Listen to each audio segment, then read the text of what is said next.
Hi, good morning. Here with James Starkey from Black Lab in Otley. How you doing, James? Good, Mike. How are you?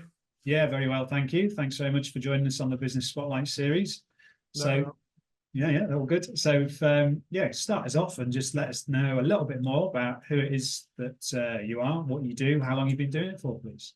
Yeah, sure. So we're Black Lab. I'm a director of Black Lab. My colleague Nick Bardsley is a co-director. Um, we're a digital marketing agency. We specialise essentially in three services: performance marketing, which encompasses things like PPC, paid social, SEO, and then off the back of that, we do web development. Although web development tends to be sort of a secondary service in that we offer that to support our other services. I set up Black Lab 8 years ago, and when I left my job, it was probably more of a case of can I just survive and do it. So I Yeah, kind of count those first 2 years as just sort of proving myself that I could pay the mortgage and that sort of thing. But Nick Nick actually freelanced for a bit before he left his old job, and after a while, we decided by 2020 it'd be sorry, by 2019 rather, it'd be a good time for him to join the business as a co-director. I remember that first day sitting around the white IKEA table in our previous office, which was far too big for just two of us, thinking, right, what do we do now? There's two mouths to feed. But since then we've yeah, built up and up. Obviously, not long after Nick joined, we hit COVID, and at the same time, both of us had kids. So you can imagine it was quite an interesting first year to yeah. be in business, and as I say, have another person that was kind of relying on you to help build the business. But it's been a really good journey since then, and I think we've really focused on evolving and growing our offering and bringing people into the business, but doing it very organically, not pushing Sure. too hard. We've really valued stability in our journey to date. So, what was your background beforehand? In terms of I suppose, the job that you had. Yeah, it was client services and marketing agencies, and to a lesser extent, sort of project management. I worked my first job in an agency. Actually, they had an in-house e-commerce platform that sold TV stands, which I just sort of became fascinated with the world of online, that Yeah, you could buy a TV stand from Leeds or Bradford, where the warehouse was, and you could have it delivered to Dundee or Southampton, wherever you were, and yeah, you could do it all out, leaving your living room. But within that business, I gradually developed to work alongside their app development team and did quite a lot of projects there, working with the likes of the BBC and Nokia. Um, and then from there, I went to another marketing agency where the digital team was very much in its infancy. So I was probably the third or fourth person, I think, in that team, and was part of helping grow their digital offering within the business. Work with some fantastic clients such as Lego and Adidas. Again, completely digital focused. We've got to play around with some really interesting emerging technologies at the time. So kind of always been in this digital space, but again, more that client relationship role. And what was the spark for you? Was it I can do this better, or I can? Because quite often business owners, yeah, have a job and then they think I could service a client in a way that I want to, rather than that is kind of happening at the current role. Or it could be, money motivation or growth motivation to kind of be in control and grow a business. And what was it for you? Yeah, I think it was probably one of the former there that you highlighted in terms of having all the companies I work for are very good and still doing great work. But I think from my perspective, I thought, do you know what? I have an opportunity to take some of this stuff I've learned now with bigger brands, potentially work with slightly smaller companies. I know my father, he always regretted he had an opportunity to set up a business. Instead, he carried on working for the same company for 35 years. And I thought, do you know what? Now's the time to try it. I didn't have kids. I mean, I was probably just married at the point, but we didn't have a big mortgage or anything like that really to worry about. So it felt like, right, let's just go and try this. Because I was at a point when I probably needed to go and try something. When I say try something else, maybe move my career further on.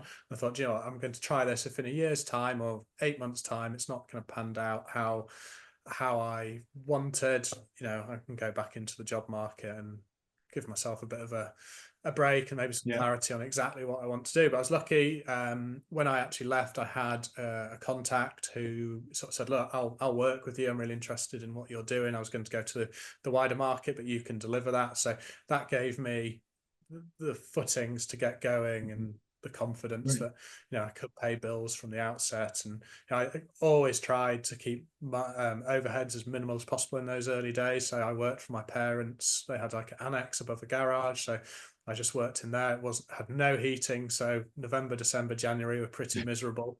And then very kindly, a friend of the family had a spare desk in his office, and he said, "Look, why don't you just come and sit in here? I won't charge you or anything like that." And I remember the first day just being like, it's warm. It felt like such a treat to Free be just not sat with two coats on and gloves and trying to Yeah. type.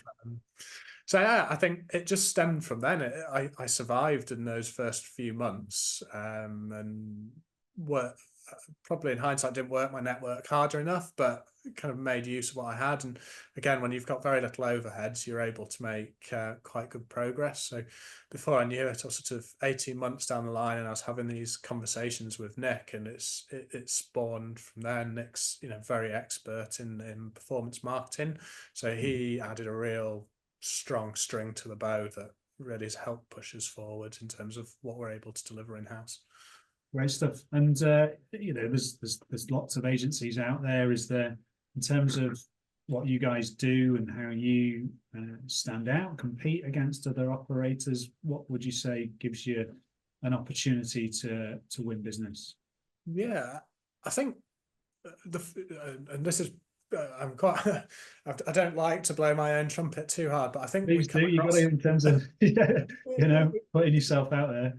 the feedback we tend to get is we come across very genuine, and Mhm. I want to avoid difficult conversations with people where we've let them down or anything like that. So we're always very open with how things are going to be, and we don't tie. One of our main sort of selling points is we don't believe in contracts. So our industry, performance marketing and organic search, is known for tying people in with, say, yearly or even longer contracts.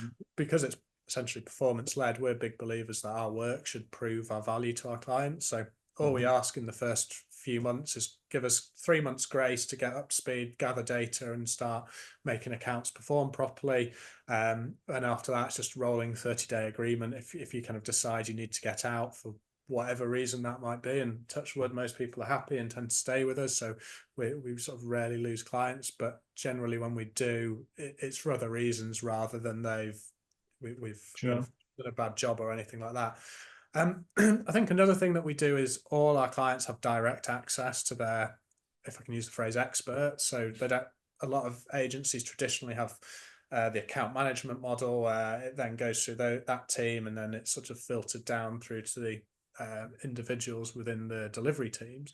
Whereas all our clients have direct phone numbers and email addresses for their specialists. We do have like an account management function, and what I always say to clients is, if you've got a technical question, go straight to your delivery contact. However, if you want something booking in, or you have a question that might just take a bit longer to answer because we need to go away do some research, speak to our AM team and they'll book it in. And Great. I think one thing we're also doing at the moment is we're just shifting. Traditionally, and many people do in our industry, they sell services, go and sell SEO or PPC or paid social, something to that effect. What we're trying to do is actually define for our clients kind of what they're trying to achieve with working with us, and then put those into solution based. And actually the output might be a mix of SEO or a mix of PPC, but it's not the core focus of what we're talking to our client about. We're talking about the results that we're going to deliver them and how we're going to get there. So we're sort of about a third of the way there, and actually sort of getting that ready to kind of go live, so to speak. But I feel like that's a big shift for us in how we're going to be talking to clients in the next few months. Great stuff. So you mentioned your journey. It was good, I think was the word you used. Is that if there is one word, would you stick to good over the last few years? What would you say your journey's been like, and then expand on it on that? Yeah, I think it has been good. I think probably Nick and I are both fairly conservative, so we've always kept quite a stable business environment. So again, we've not pushed clients hard or overpromised them with things. So that's meant that we've not probably found ourselves in awkward positions. I think obviously COVID was a really tricky time. We had a lot of clients at the time that maybe put the brakes on things, and in some cases I think they lost opportunities to really like reinvest and capitalize, especially those people selling online. I mean, some of them just organically without our input, we saw really skyrocket, but we know if we had been involved with maybe their organic search or something of that nature, we'd have been able to really push it further and actually put them a lot further ahead of their competitors who also rode that wave. But I think what the great thing I've learned over the journey is actually finding the right people to work with. And again, in those early days, we did work with quite a number of freelancers, but over time we've brought those services in house. So Martin, our head of SEO, we worked with him for a number of years as a freelancer. We managed to convince to bring him in full time about 3 years ago. And I remember my very first conversation with him like it was yesterday. But for me, that has over time emphasized the importance of having really strong people in those positions, and making sure that they're there to deliver the right results for the client. Obviously, over the time, clients will come and go. As I sort of alluded to, COVID, we saw some people put the brakes on. I think all of them actually came back post-COVID, but since then, we have had some go. Some people have sold their businesses or they've retrenched. Things have changed. But for me, you can't just get too focused on that. You have to be like, right, we're on to the next thing.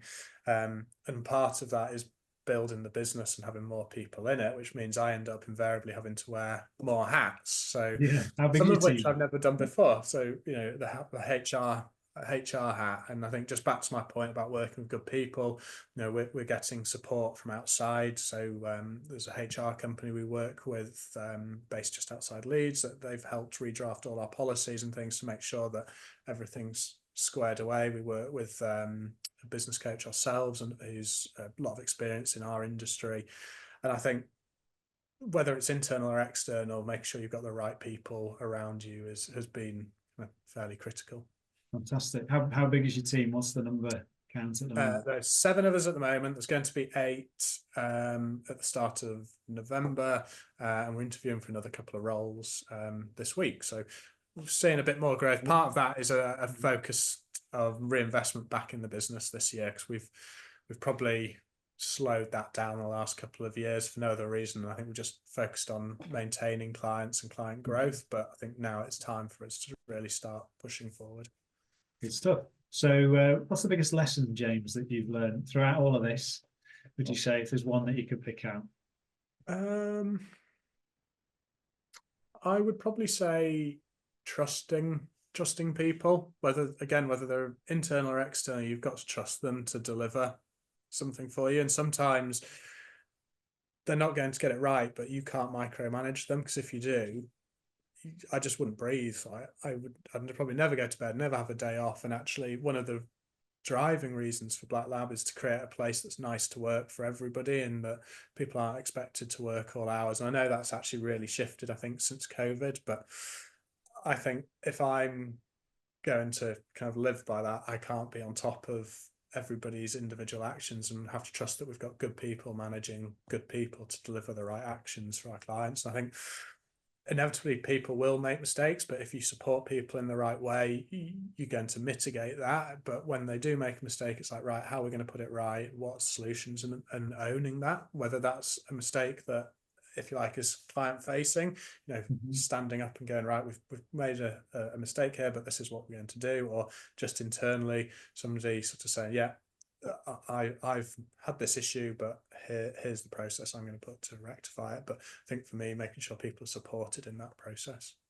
Great stuff. Thank you. Good share. And in terms of inspiration for what you do, what's kind of inspires you to get up and go to work and do the things you need to do in order to run the business?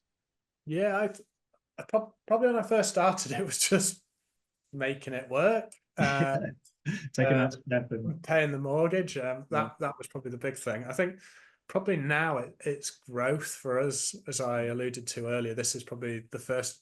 Last year we kind of really refreshed the brand and spent quite a lot of time and money on that and evolving it.